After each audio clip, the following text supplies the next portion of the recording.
La predicación de la obra del Espíritu Santo, una predicación con un tema controversial que vamos a trabajar desde ahora y hasta la eternidad.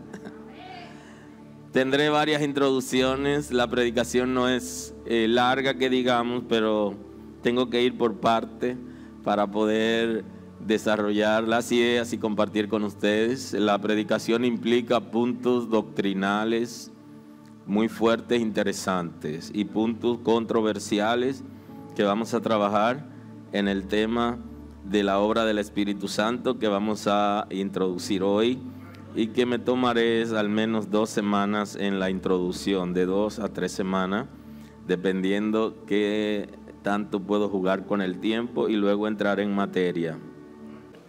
Vamos a compartir el texto bíblico de hoy para que entremos en la introducción de la predicación de la obra del Espíritu Santo.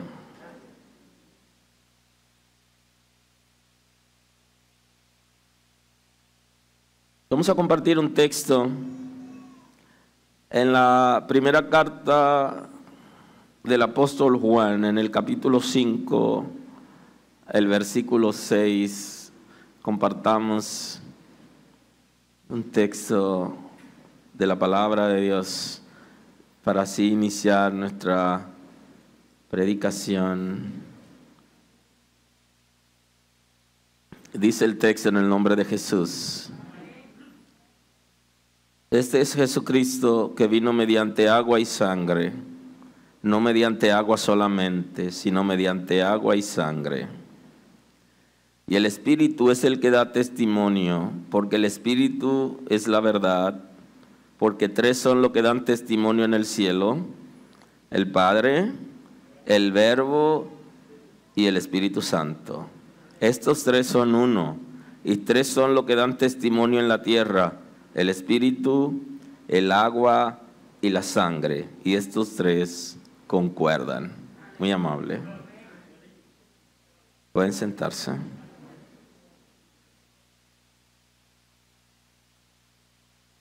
La obra del Espíritu Santo. Y esa es la gran inquietud de la gente.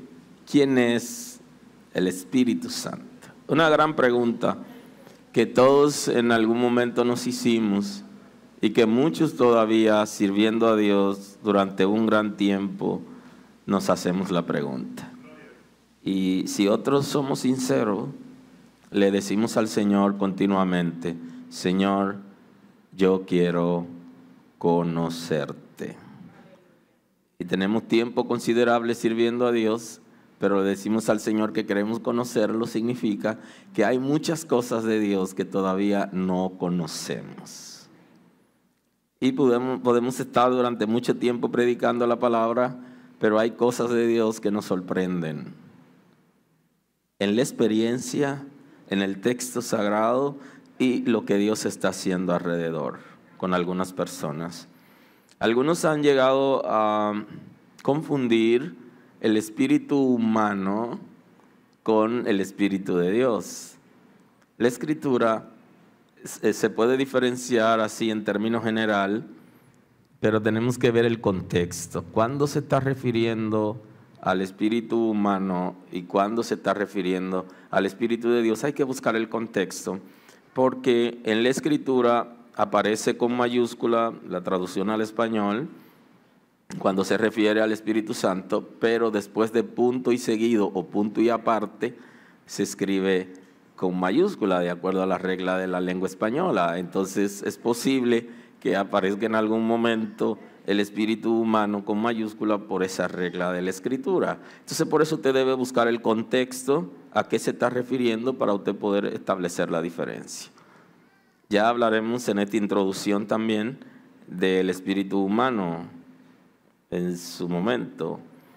Ahora, el Espíritu de Dios, que es la persona de quien vamos a hablar de su obra y que hoy introducimos. ¿Quién es el Espíritu Santo? La Escritura nos dice que hay un solo Dios verdadero, creador del universo.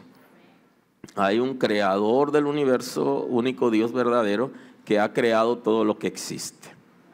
Y surge la gran pregunta que le hace la gente siempre a uno: Aún las cosas malas las hizo Dios.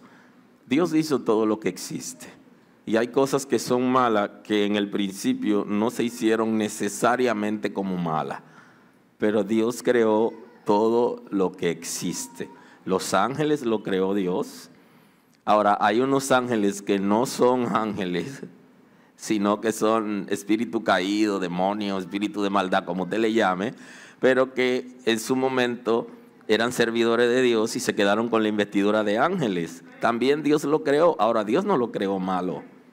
Ellos se rebelaron y entraron en maldad, pero Dios creó todo lo que existe. Lo creó Dios y la palabra nos dice que el Creador lo hizo todo bueno en gran manera. O sea que hay cosas que hoy no están funcionando porque han sido alteradas y esa es otra predicación. Ahora, Dios, creador, y por eso es su nombre, porque hizo todo. Creó el universo, lo que usted ve y lo que no se ve, lo sencillo y lo extraordinario. Lo grande y lo pequeño, Dios es creador. Quien existe desde la eternidad y es soberano. Él existe desde la eternidad. La expresión es que ha existido siempre, que existirá siempre. Desde la eternidad hasta la eternidad. Y es soberano, o sea, Él hace lo que Él quiere cuando Él quiere y como Él quiere. Hay cosas que Él la permite, que no vienen de Él, pero Él la permite. Y si Él quiere, la impide. Pero hay cosas que Él no la impide. ¿Por qué Él no la impide? No me pregunte, que yo tampoco sé. Porque hay cosas que yo le he preguntado a Él, que por qué me la permite y Él se queda callado. Y hay cosas que no se la pregunto y me la dice. Dígame usted. Hay cosas que le pido y no me la da. Y hay cosas que no se le he pedido y ya la tengo. Entonces, así es Dios. Entonces, ¿qué tenemos que darle? La gloria. Él es soberano. Usted ve gente en las iglesias que cogemos ayuno, oración, pedimos cosas y dura muchísimo para darnos. Hay impíos que dicen Señor y se la tiran. No sé. Y en la iglesia hay gente celoso con los impíos. Y celoso con Dios. ¿Por qué es que tú lo bendices tanto a ellos y a mí no me bendices? Aleluya. Es lo único que cabe aquí porque Él es soberano.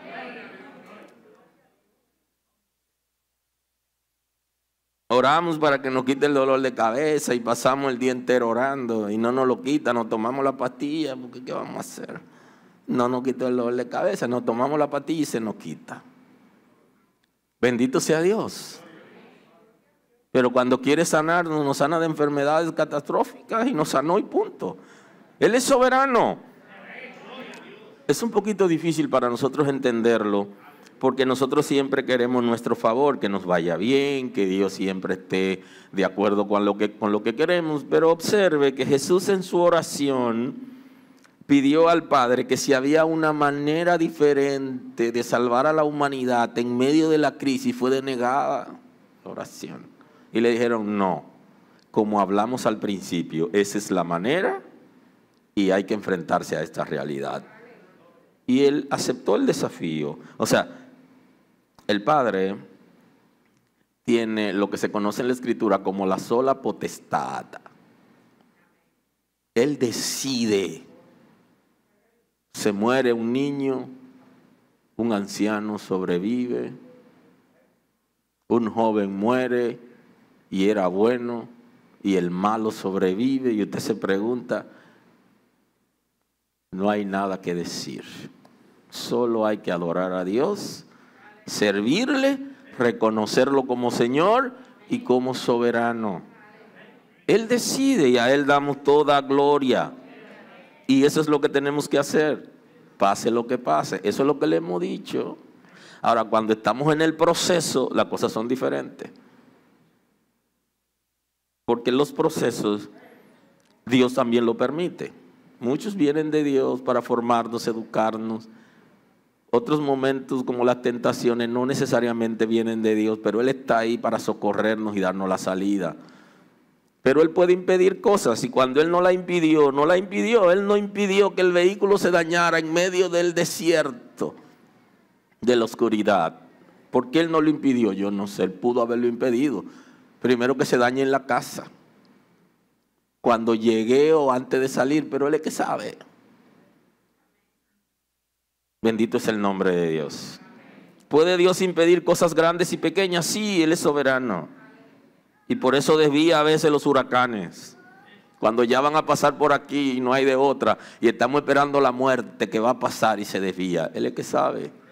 Pero hay veces que lo ha dejado pasar. Él es soberano.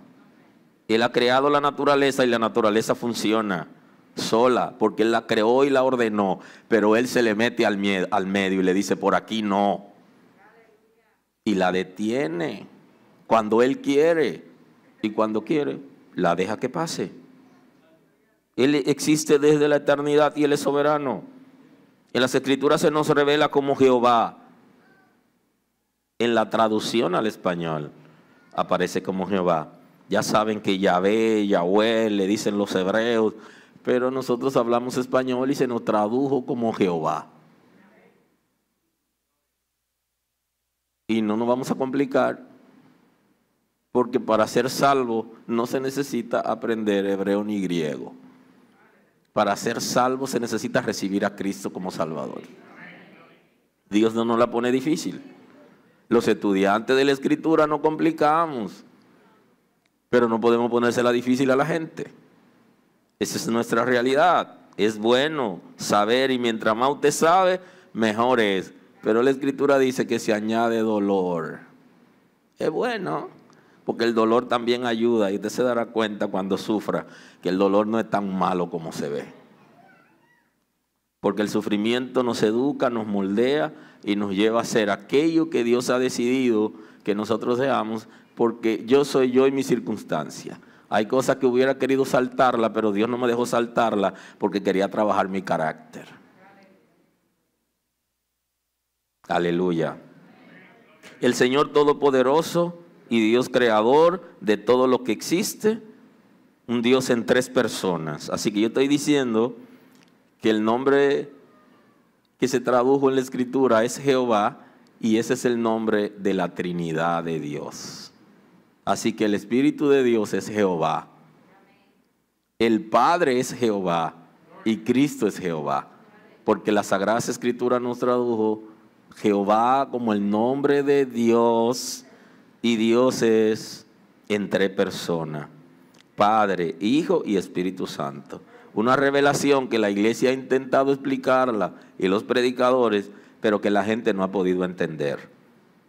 Porque es una revelación para humano, pero el humano se le hace difícil. ¿Por qué es una revelación para humanos? Justamente porque la Escritura tiene la revelación que el ser humano está en capacidad de recibir de Dios. Dios es más que eso, pero acomodó su revelación al nivel de debilidad que tiene el ser humano.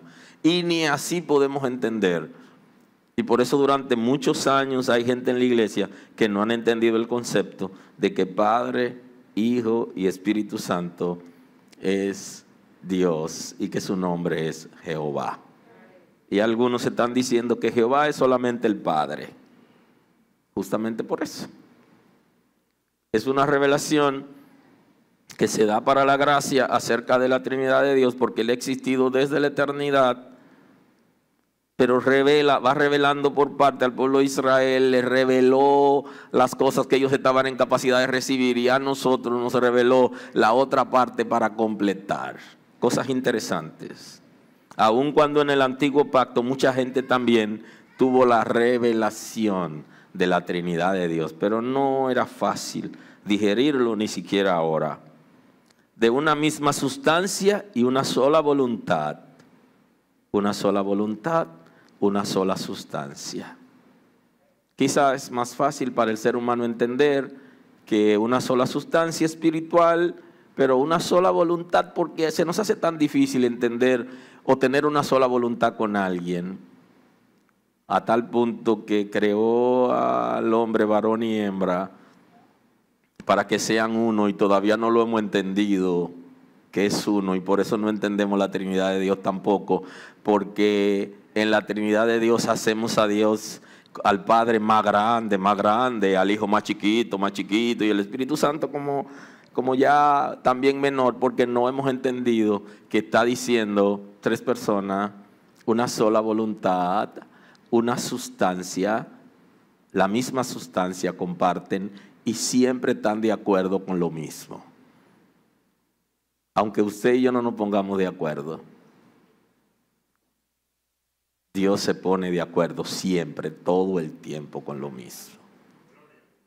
Hay unidad de propósito, hay unidad en la visión y tienen unidad en su esencia, en su naturaleza y en su voluntad.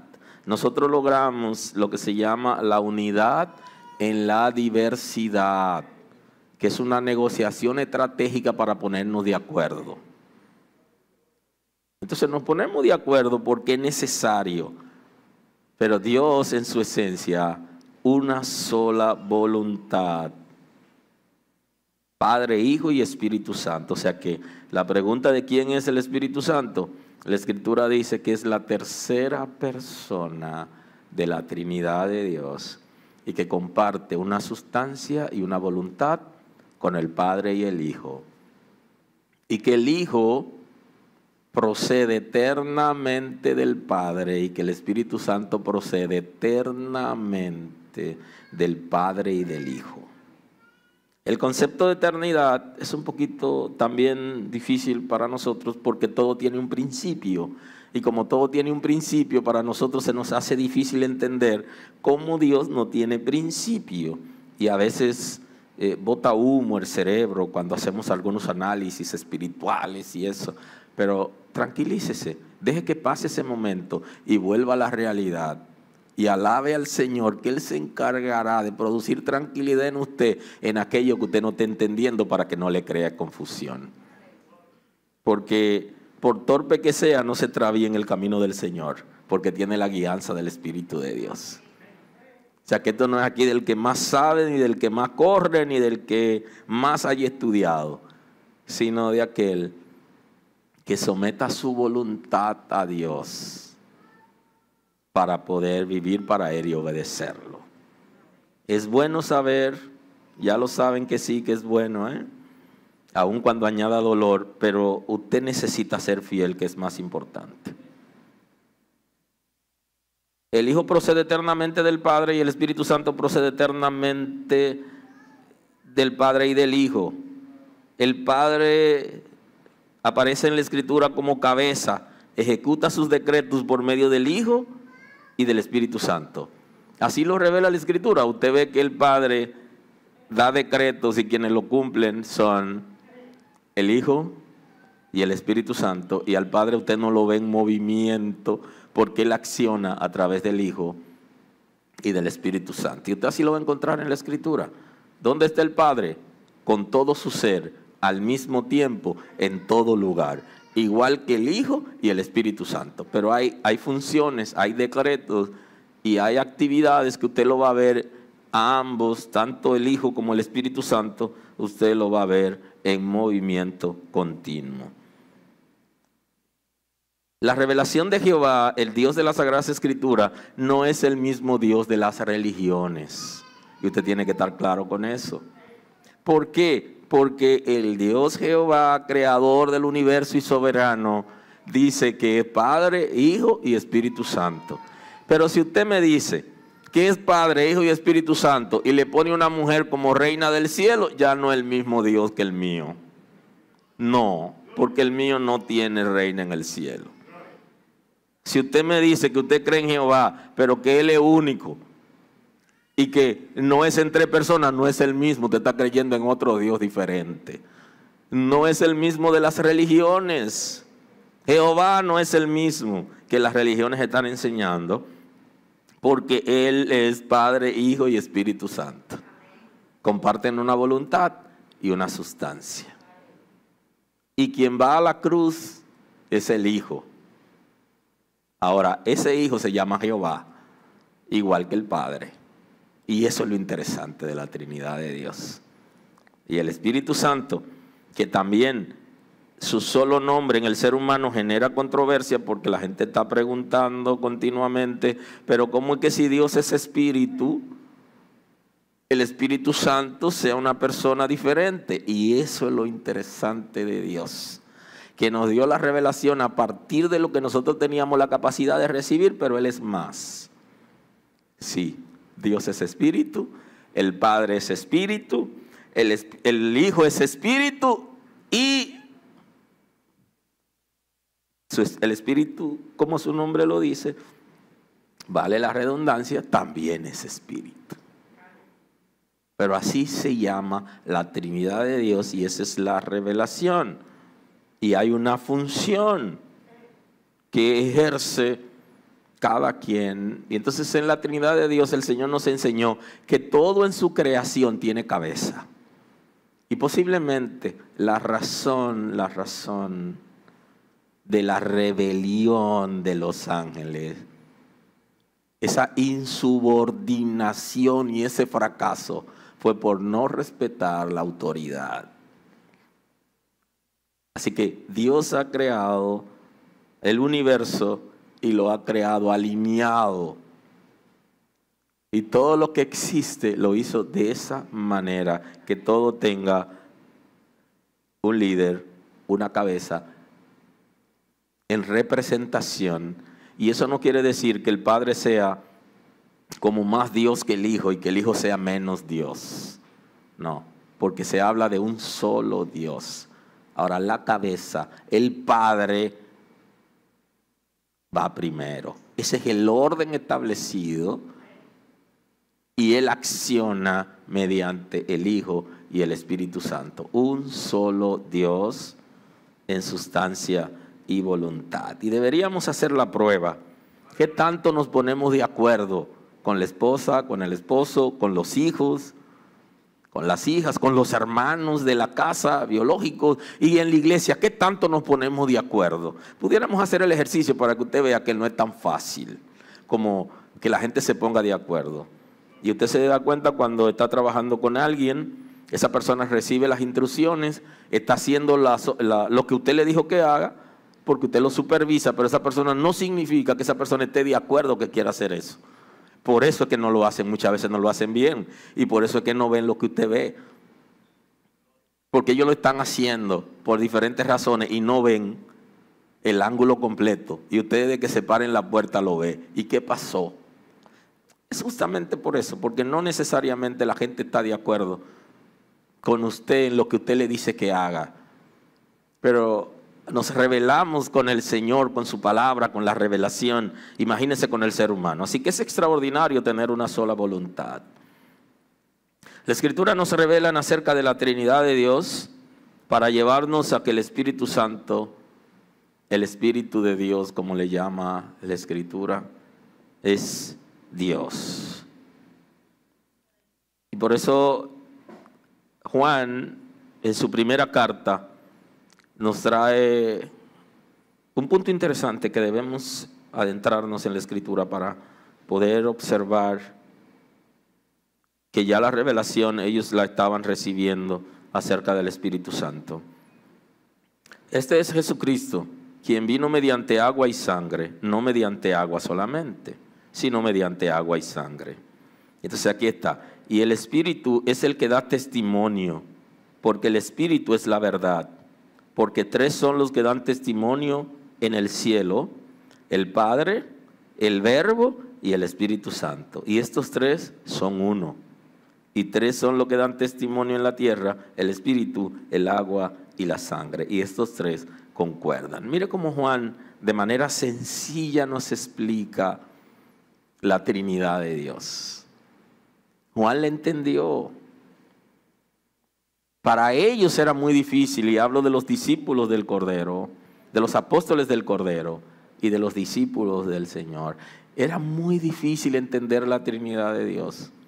Por eso le preguntaron y volvieron y le preguntaron. Y algunos callaban, porque no entendían, aún con todas las preguntas que se hacían, callaban. Pero hay un momento donde los apóstoles entendieron lo del Espíritu Santo Y lo entendieron no solo con la explicación del maestro, sino con su propia experiencia. Y por eso Juan, con toda libertad, habla de la Trinidad de Dios. Con toda libertad y con toda certeza y con toda seguridad. Y dice, el Espíritu es el que da testimonio.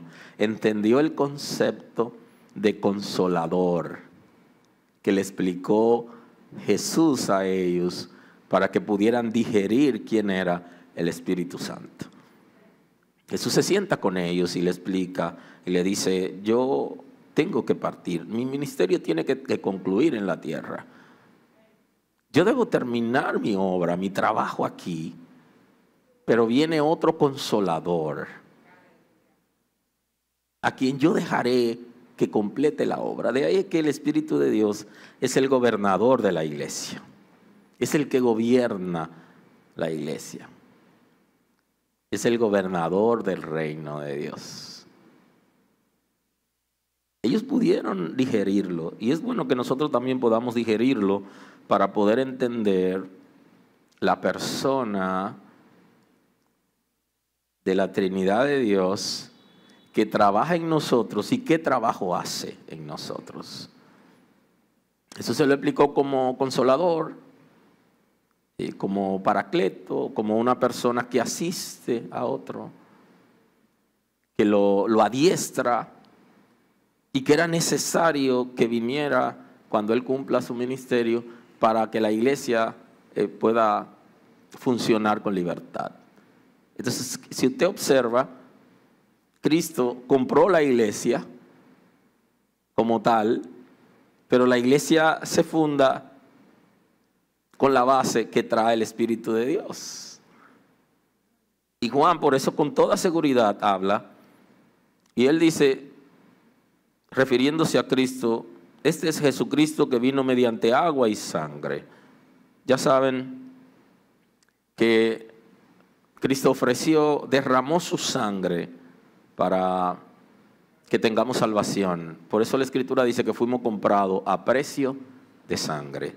Y entonces Juan está diciendo, no solamente vino como Juan bautizando, no solamente vino en el nuevo orden ya establecido por el Señor como medio de gracia, el bautismo, sino que también derramó su sangre y vino mediante agua y sangre. Ya saben que el concepto agua se refiere en la Escritura hasta la misma Escritura, que es quien lava mediante el conocimiento y el entendimiento de la palabra. Y Juan está diciendo, no solamente vino mediante el bautismo, sino que también vino y derramó su sangre por la humanidad. O sea, no fue solo una expresión, sino hubo un sacrificio, y se está refiriendo a esto. Vino mediante agua y sangre, y el Espíritu es el que da testimonio. Y dice, pero el Espíritu, refiriéndose al Espíritu de Dios, es que va a convencerlo de cómo vino Cristo. Y ya el texto sagrado está diciendo tres áreas importantes que el Espíritu de Dios va a darnos convicción. Y es de pecado, de justicia y de juicio. Que no es el texto de hoy, pero es bueno que estemos pendientes. Que el Espíritu de Dios va a convencer al ser humano. Y entonces ahí lo está citando Juan aquí, acerca de que va a convencernos de ese sacrificio de Cristo y de cómo vino Cristo. Porque el Espíritu es la verdad. Y eso le suena cuando escuchamos que el Espíritu es la verdad. Ya Cristo había dicho que Él es la verdad, hablando de la verdad absoluta, que no está sujeto a ningún cuestionamiento y que soporta cualquier análisis. Y lo que la Sagrada Escritura enseña es que Dios es la verdad, y si el Espíritu Santo es Dios, entonces el Espíritu Santo es la verdad absoluta. Porque tres son los que dan testimonio en el cielo: el Padre, el Verbo y el Espíritu Santo. Y estos tres son uno. Así que el Espíritu Santo de quien hablamos hoy es uno con el Padre, y el Verbo. Y ustedes saben que cuando se habla del Verbo de Dios se está refiriendo a Jesús. El Verbo de Dios. Y eso es una traducción muy interesante porque el verbo indica acción, movimiento, vida. Y entonces Jesús es, aquí Juan lo trae como el verbo, trayéndonos un concepto familiar para él, que ya en el Evangelio nos dijo: en el principio era el verbo, y el verbo era con Dios, y el verbo era Dios. Y dice que todo lo que ha sido hecho por él fue hecho. O sea que el Dios creador es trino, y todo lo que se hizo se involucró la Trinidad. Ahora, en el cielo la autoridad está representada en la Trinidad de Dios. Y el verbo aquí es Jesús, y está diciendo el Hijo, el Padre, el Hijo y el Espíritu Santo. Y estos tres son uno. Y ya Dios se lo había dicho al pueblo de Israel: Jehová vuestro Dios, uno es. O sea, no son tres dioses, no es un Dios con tres cabezas, absolutamente. Es un solo Dios, Padre, Hijo y Espíritu Santo, tres personas, una sustancia, una voluntad. Eso es uno.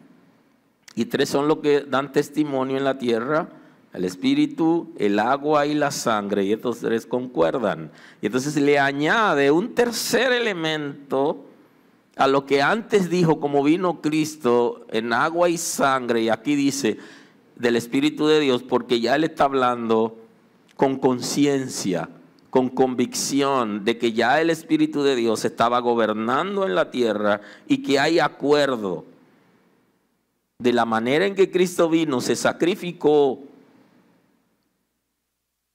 y el Espíritu de Dios, que es quien gobierna.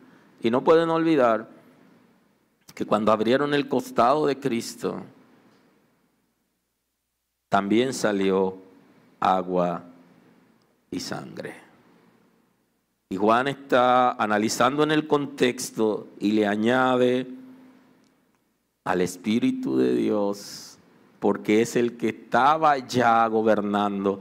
Porque antes de ese discurso, antes de que Juan expresara estas palabras, ya Juan había tenido la experiencia cuando Jesús le promete la llegada del Espíritu Santo a gobernar y a fortalecer la iglesia.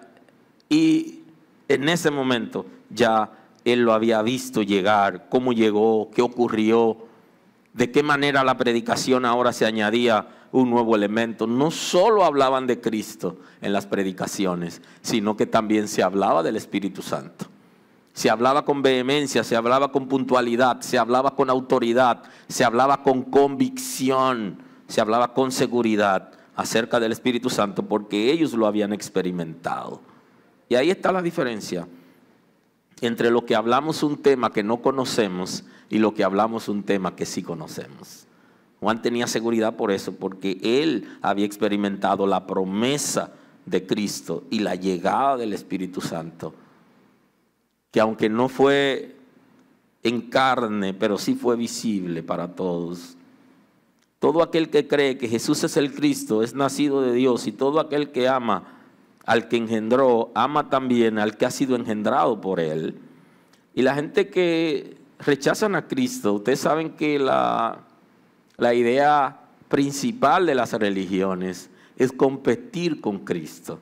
Y por eso las religiones tienen líderes que se endiosan y a quienes la gente adoran. Es porque el propósito de la religión es creada para competir con Cristo, para hacer a Cristo sencillo, para bajarlo, lo menosprecian. Y entonces la Escritura está diciendo que si alguien no lo recibe, tampoco tiene el Padre, para que entendamos con facilidad cuando alguien es falso y cuando es verdadero. Todo aquel que no enseña la verdad acerca de Dios y de su esencia es falso. Y la religión por eso es falsedad, porque crean líderes, crean doctrinas y argumentos parecido a lo que enseña la Escritura, con el propósito de competir con Cristo. Pero ya Cristo, el mismo Cristo nos ha dicho qué pasa con los que compiten con Él. Si chocan con la piedra, Él es la piedra angular que desecharon los edificadores. Pero ha venido a ser cabeza del ángulo y piedra que puede producir tropiezo. Si choca con ella, te desbarata, y si la piedra le cae encima, se desmenuza. No hay manera que espiritualmente alguien sobreviva creando una religión para competir con Cristo. Porque Cristo es el todo y es la esencia de todo. Y en la Trinidad de Dios, es la segunda persona de la Trinidad de Dios y debe ser adorado igual que el Padre. Y el Padre lo introdujo a la alta creación para que todos los ángeles dobleguen sus rodillas delante de Él. Y debe ser adorado, y ese es parte del trabajo del Espíritu de Dios. Convencernos a nosotros, no solo de nuestra miseria espiritual, sino de que tenemos un Señor que se ha sacrificado por nosotros, a quien tenemos que adorar. Porque no hay competencia en la Trinidad de Dios. De ningún tipo. Ustedes saben que sí existe la competencia natural, que es cuando la gente está preparado para hacer algo y en algún momento solicitan a alguien. No todos pueden ser, pero a alguien hay que solicitar. Y la desleal, que es cuando las personas menosprecian a los otros para ellos subir, o denigran a los otros para ellos llegar a ocupar posiciones. Esas son competencias desleales. Y la normal, ¿verdad?, la leal, usted puede competir libremente, pero en la Trinidad de Dios no existe eso, ninguna competencia, no hay ningún sentimiento encontrado porque le dieron más gloria al Padre que al Hijo o al Espíritu Santo, porque es una misma persona. Y el que recibe a uno, lo recibe completo. Y por eso la Escritura está diciendo que todo aquel que cree que Jesús es el Cristo es nacido de Dios. Y todo aquel que ama al que engendró, ama también el que ha sido engendrado por Él. No hay manera de que acepte al Padre y rechace a Jesús. Y esta obra es una obra del Espíritu Santo, quien va a convencernos de esa realidad. En segunda carta de Corintios, en la segunda carta a los Corintios, en el capítulo 3, el versículo 15, el texto dice: aún hasta el día de hoy, cuando se lee a Moisés, el velo está puesto sobre el corazón de ellos. Porque el Señor es espíritu, y donde está el espíritu del Señor, allí hay libertad. Por tanto, nosotros todos, mirando a cara descubierta, como en un espejo, la gloria del Señor, somos transformados de gloria en gloria en la misma imagen como el Espíritu del Señor. Entonces dice que Dios es ¿qué? Espíritu. Dios es Espíritu, tanto el Padre, el Hijo y el Espíritu Santo. Pero nos dio la revelación de la tercera persona de la Trinidad de Dios, que es Espíritu, que no es diferente necesariamente a la Trinidad de Dios, y que donde Él está, allí hay libertad. Entonces, la gente vive preguntando continuamente: ¿yo tengo el Espíritu de Dios? El texto dice que si tú tienes el Espíritu de Dios, tú eres libre. Así que no me preguntes si yo tengo el Espíritu de Dios, ni te preguntes si tú lo tienes. Porque si tienes el Espíritu de Dios, allí hay ¿qué? Libertad. Y esa es una obra del Espíritu de Dios. Libertad. Y comienza libertando el espíritu, libertando el intelecto y transformando al ser humano. Y por eso es el gobernador de la iglesia, porque va a llevarnos a nosotros la libertad de entender el propósito de Dios y va a establecer el señorío de Cristo en nosotros. Creo que una de las expresiones de la obra del Espíritu Santo que es fuerte es llevarnos a nosotros a una disciplina donde nosotros veamos al Señor Todopoderoso como nuestro Señor. y que el ego sea desplazado. No es una tarea fácil. Que el ego sea desplazado y que se entrone Dios en nuestro ser y que ya no nos gobernemos nosotros, sino que nos gobierna el Espíritu de Dios por medio del señorío de Cristo. Eso es extraordinario. Que en teoría es una expresión, una obra, pero en la praxis produce mucho dolor, porque va a desestabilizar nuestra costumbre, nuestras experiencias, la manera de nosotros pensar y actuar, y que ya no nos gobernemos nosotros, y que ya no hagamos lo que nosotros queremos hacer, sino lo que Él ha establecido. El señorío de Cristo es lo más alto en la tierra, es el nivel más alto de un creyente, y lo establece el Espíritu de Dios. El señorío de Cristo. Dios no quiere que yo haga eso. Pero hombre de Dios, ¿y en qué negocio te metiste? Tú no consultaste a Dios. Ay, me engañaron. El señorío de Cristo, convencernos. Para entender eso, hay una obra de libertad que va a ser el Espíritu Santo y de convencimiento. Por eso la obra de convicción es una obra primaria del Espíritu de Dios que veremos también en esta introducción. Porque el Espíritu de Dios tiene que llevarnos al nivel donde ya mis intereses estén por debajo de lo de Dios. Y eso es como Juan decía, Juan el Bautista, el profeta de transición que introduce el medio de gracia, el bautismo como medio de gracia. Ese profeta, él decía, es necesario que yo mengüe para que él crezca. Así habla Juan. Es necesario que haya menos de Morillo y más de Dios.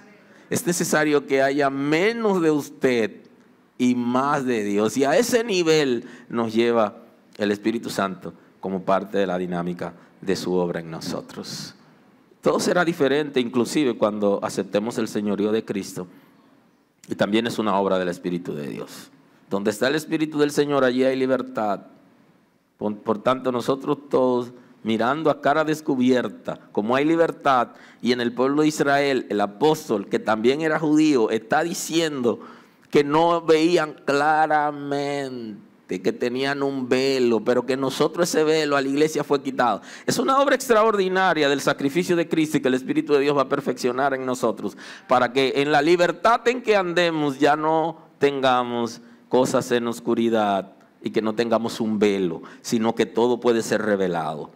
Y esta obra de revelación que da el Espíritu de Dios es tan extraordinario que mucha gente en las congregaciones están diciéndole al Espíritu de Dios que pare ahí. Literalmente lo he escuchado. Ay, yo no aguanto tantas cosas que estoy viendo. ¿Qué puedo hacer? Ayúdeme ahí. Oiga, mientras hay algunos que están pidiendo, hay gente que no han pedido y lo han metido en una profundidad y comienzan a ver tantas cosas y dicen, ay, yo no aguanto ver tanto. El Espíritu de Dios puede meternos en esa dimensión de observar muchas cosas. Claro, tiene cierto control porque como nosotros estamos acostumbrados a lo humano, cuando vemos muchas cosas espirituales entramos como en una crisis y el Espíritu de Dios no nos lleva tan rápido, nos lleva al paso. Pero hay gente que no han aguantado. Igual que le han dicho al Espíritu de Dios que quieren sentirlo y después le han dicho para. Porque están pidiendo cosas que como ser humano no han entendido y lo que realmente están pidiendo ni es revelación ni es sentir el Espíritu de Dios, sino es como que quieren estar seguros, como que no creen. Y entonces el Espíritu de Dios, para trabajar en su fe, le permite tener ciertas experiencias. Pero es para trabajar en su fe, porque mucha gente es incrédulo. Pero el que tiene el Espíritu de Dios, usted se da cuenta porque vive en libertad. Y entonces nosotros todos mirando a cara descubierta, como en un espejo, la gloria del Señor, somos transformados de gloria en gloria, en la misma imagen como el Espíritu del Señor. Entonces, quien nos va transformando de gloria en gloria es el Espíritu de Dios y va forjando la imagen de Dios en nosotros. Y esa es una tarea que usted pudiera subrayar ahí, que es una tarea del Espíritu de Dios, llevarnos a nosotros a la imagen de Dios que ya Adán ha perdido cuando peca, y nosotros cuando conocemos al Señor podemos ser llevados por el Espíritu del Señor a la imagen de Dios en cada uno de nosotros, que se pueda reflejar la imagen del Señor. Y hay una expresión muy interesante que quiero al menos compartir el texto, aunque no lo analice con ustedes. Y se lo voy a compartir en Evangelio según San Juan, capítulo 14, versículo 21 al 26. Lo dejo ahí para que vayan analizando esta expresión. Y ya saben que las predicaciones deberían ser de 2 o 3 horas y eso, ¿no? Venir desayunado y todo eso. El que tiene mis mandamientos y los guarda, ese es el que me ama. Y el que me ama será amado por mi Padre, y yo le amaré y me manifestaré a él. Le dijo Judas, no el Iscariote: Señor, ¿cómo es que te manifestarás a nosotros y no al mundo? Respondiendo Jesús le dijo: el que me ama, mi palabra guardará, y mi Padre le amará, y vendremos a él y haremos morada con él. El que no me ama no guarda mis palabras, y la palabra que habéis oído no es mía, sino del Padre que me envió. Os he dicho estas cosas estando con vosotros, mas el Consolador, el Espíritu Santo, a quien el Padre enviará en mi nombre, Él os enseñará todas las cosas y os recordará todo lo que yo os he dicho. Y esta es una tarea del Espíritu de Dios también, de hacernos memorizar la palabra, hacernos recordar la palabra, aquello que hemos recibido por medio de la palabra. Eso también es una tarea. Y aquí encontramos la revelación de la Trinidad de Dios expresada en Cristo, en el texto, y habla aquí el Consolador, el Espíritu Santo, a quien el Padre enviará en mi nombre. Él os enseñará todas las cosas y recordará todo lo que os he dicho. Recordará y enseñará. Punto importante, que el Espíritu del Señor va a hacer con nosotros para poder permanecer. A veces estamos en un momento de crisis, como cualquier ser humano lo vive, y necesitamos como una asistencia. Pero no aparece la asistencia, y ahí el Espíritu de Dios nos está asistiendo, aunque no lo estemos viendo. Va a hacer el trabajo y va a recordarnos palabras, textos bíblicos, nos lo va a recordar, palabra de esperanza. Fíjense que hay momentos tan difíciles que no sabemos cómo nos hemos sostenido. ¿Y cómo perseveramos? ¿Cómo permanecimos? Porque el Espíritu de Dios estuvo ahí trabajando, recordándonos la palabra, confrontándonos, dándonos palabras de esperanza, de aliento, recordándonos el texto sagrado que hemos leído, lo trae a memoria. Es un trabajo extraordinario para nosotros poder permanecer en esos momentos de proceso que vivimos de manera necesaria. Así que ya tengo que irme, porque no he aprendido a manejarme en el tiempo, y el tiempo siempre se va muy rápido para mí. No he aprendido a detener el reloj como el niño y el abuelo. Eso se lo debo para después, si es que no se lo he dicho. Pero como el niño y el abuelo, o como el niño narra del abuelo, así voy a tener que aprender a detener el tiempo. La revelación de Dios, un Dios infinito, extraordinario, a un ser humano finito, creados al sexto día, con niveles bajitos de cognición. Poder entender lo espiritual, lo extraordinario, no es tan fácil. Y esa tarea es una tarea del Espíritu de Dios. Revelarnos la Escritura que leemos, revelarnos a Dios, revelarnos la voluntad de Dios. Es necesario el Espíritu de Dios. Es necesario el Espíritu de Dios porque nosotros ya heredamos de Adán la naturaleza concupiscente, que nos ala al pecado. Ahora necesitábamos un equilibrio, y para que ese equilibrio pueda darse, necesitábamos el Espíritu de Dios que esté siempre por encima, que nos mantenga por encima, que nos mantenga en autoridad sobre nuestros propios deseos. Sin el Espíritu de Dios no hay manera de que usted pueda controlar sus deseos. Y Dios nos ha dado esa revelación. La revelación está muy ligada a la capacidad humana. Dios no nos ha dado una revelación que no podamos entenderla. Por eso cuando no entienda algo de la palabra, cuando no entienda algo que Dios le está diciendo, usted puede consultar a los líderes, puede consultar a alguien, pero no olvide que el Espíritu de Dios le va a dar luz. A veces nos quedamos cortos con lo que le queremos decir a la gente, pero el Espíritu de Dios termina convenciendo de lo que Dios nos está diciendo, porque Él no trae confusión, y todo lo que nos ha dicho Él lo explicará. Bendito es el nombre de Dios.